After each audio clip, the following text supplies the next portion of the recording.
Terima kasih buat rekan-rekan sekalian. Perkenalkan, nama saya Muhammad Komarudin. Saya mahasiswa akuntansi program akuntansi Universitas Siber Asia.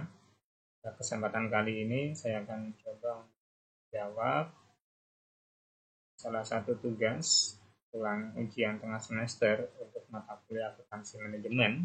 Jadi ada dua soal, yaitu soal yang pertama tentang teori, yang kedua tentang hitungan. Untuk soal teori, saya mencoba untuk menjawab soal nomor 1. Soalnya adalah jelaskan perbedaan antara akuntansi manajemen berbasis fungsi dengan akuntansi manajemen berbasis aktivitas. Manakah yang paling efektif digunakan dalam suatu perusahaan? Berikan penjelasan Anda. Rekan-rekan sekalian, saya akan mencoba menjawab. Jadi di sini ada perbedaan karakter sistem manajemen biaya berdasarkan fungsi dan aktivitas. Saya kelompokkan sebagai berikut. Jadi yang pertama, kalau berdasarkan fungsi, maka penggerak berdasarkan unit. Kalau berdasarkan aktivitas, maka penggerak berdasarkan unit dan non. Perbedaan kedua adalah terletak di insentif dalam pengalokasian. Itu berdasarkan fungsi. Kalau berdasarkan aktivitas, maka dia insentif dalam penelusuran. Perbedaan yang ketiga adalah perhitungan harga pokok produk secara sempit dan kaku. Ini berlaku untuk berdasarkan fungsi. Kalau dia berdasarkan aktivitas, maka sama dengan perhitungan harga pokok produk secara luas dan fleksibel. Perbedaan keempat terletak pada berfokus pada pengelolaan biaya. Itu untuk berdasarkan fungsi. Kalau berdasarkan aktivitas, yaitu berfokus pada pengelolaan aktivitas. Kemudian ada perbedaan yang kelima, yaitu informasi aktivitas sempit. Ini yang kalau berdasarkan fungsi, namun kalau berdasarkan aktivitas, maka informasi aktivitas secara terinci. Perbedaan yang keenam, memaksimalkan kinerja unit industrial. Maka berdasarkan aktivitas, memaksimalisasi kinerja seluruh sistem. Dan perbedaan yang ada yang ketujuh adalah penggunaan ukuran kinerja dalam keuangan. Kalau berdasarkan aktivitas, penggunaan ukuran kinerja ke keuangan dan non keuangan.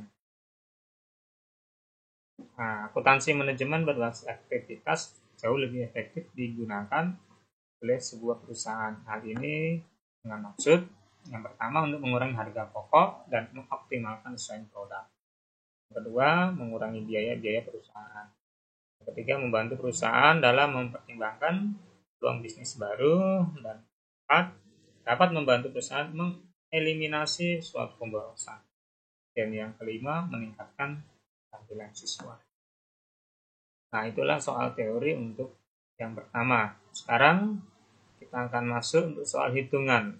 Soal hitungan, di sini saya mengambil soal yaitu Lata Company memproduksi dua macam produk tas kerja, yaitu tas kerja premium dengan brand Maletin Elegan dan tas kerja kualitas standar brand Maletin Tina.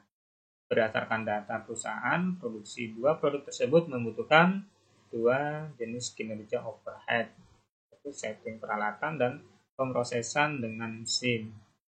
Berikut adalah data ekspektasi produksi Elegan dan Tina. Kalau kita lihat dari overhead-nya, maka setting peralatannya membutuhkan biaya 3.000 US dollar. Kemudian untuk pemrosesan dengan mesin membutuhkan biaya 18.000 US dollar. Nah, sekarang kita lihat untuk direct labor atau tenaga kerja langsung. Kalau tas Elegan itu membutuhkan biaya 9.000 US dollar, kalau Tina 3.000 US dollar. Kemudian untuk bahan baku atau direct material, untuk Elegan sebesar 3.000 US dollar, Tina sebesar 3.000 US dollar. Untuk unit Elegan 3.000, Tina juga 3.000. Step half atau jam pengaturan untuk Elegan 100, untuk Tina juga sama 100. Sedangkan untuk margin hold untuk Elegan sebesar 500, kalau Tina sebesar 4.500. Jadi di soal ini diminta alokasikan cost overhead pada produk dengan rate. berdasarkan direct labor cost. Hitung total cost per unit. Maka saya akan coba menjawab. Jadi untuk tarif overhead ini kita bisa menggunakan rumus setting peralatan ditambah pemrosesan dengan mesin dibagi dengan total biaya tenaga kerja langsung. Kita tahu bahwa nilai setting peralatan adalah sebesar 3.000 ditambah 18.000 kemudian dibagi dengan 12.000, maka ketemunya adalah 1,75 atau 175%. Kemudian untuk elegan maka diperoleh 1,75 dikali 9.000 US dollar bagi 3.000, ketemunya adalah 5.000, 5,25 per unit. Kemudian untuk Vina yaitu 1,75 dikali 3.000 atau 3 dibagi 3.000 sama dengan 1,75 per unit. Kemudian dalam pembebanan overhead dapat kita ketahui bahwa tarif biaya overhead berdasarkan tenaga kerja langsung untuk produk elegan lebih besar dibanding dengan Vina. Kenapa? Karena dalam proses produksi tas elegan adalah bantuan buatan tangan sendiri. Berarti lebih banyak menggunakan banyak tenaga kerja langsung dibanding dengan Vina yang kita ketahui dalam proses produksinya sepenuhnya produksi secara otomatis oleh mesin dengan rasio 0,9 dibanding dengan rasio pemesinan dalam produk elegan yang hanya sebesar 0,1. Maka untuk pertanyaan kedua, alokasikan cost overhead pada produk berdasarkan driver setiap aktivitas yang paling tepat. Hitung total cost per unit. Dapat kita jawab. Jadi untuk tarif pemesinan yaitu kita tahu bahwa peroleh 18.000 US dollar dibagi 5.000 per jam, maka ketemunya 3,6. Kemudian untuk tarif pengaturan 3.000 US dollar dibagi 200 per jam, maka ketemu adalah 15. Untuk biaya penggunaan overhead, maka di sini dapat kita buat untuk mesin untuk elegan sebesar 1.800 US dollar dan tas Vina sebesar 16.200 US dollar. Kemudian untuk pengaturan atau penyetelan untuk elegan sebesar 1.500 dolar, untuk Vina adalah juga sama 1.500 dolar. Maka totalnya adalah mesin dan pengaturan dijumlahkan, maka ketemu tas elegan adalah 3.300 US dollar. Untuk Vina ketemu 16.200 ditambah 1.500, maka totalnya adalah 17.700. Nah, total unit dapat kita cari 3.300 US dollar dibagi 3.000, maka untuk total biaya overheadnya per unit adalah 1,10.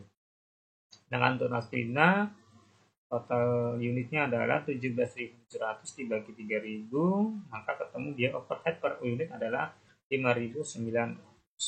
Karena pembenaran yang dilakukan di sini berdasarkan unit level aktivitas atau pemesinan maupun non unit level aktivitas atau penyetelan, yang dimana aktivitas dapat dikatakan lebih akurat dibanding pembebanan melalui tenaga kerja langsung.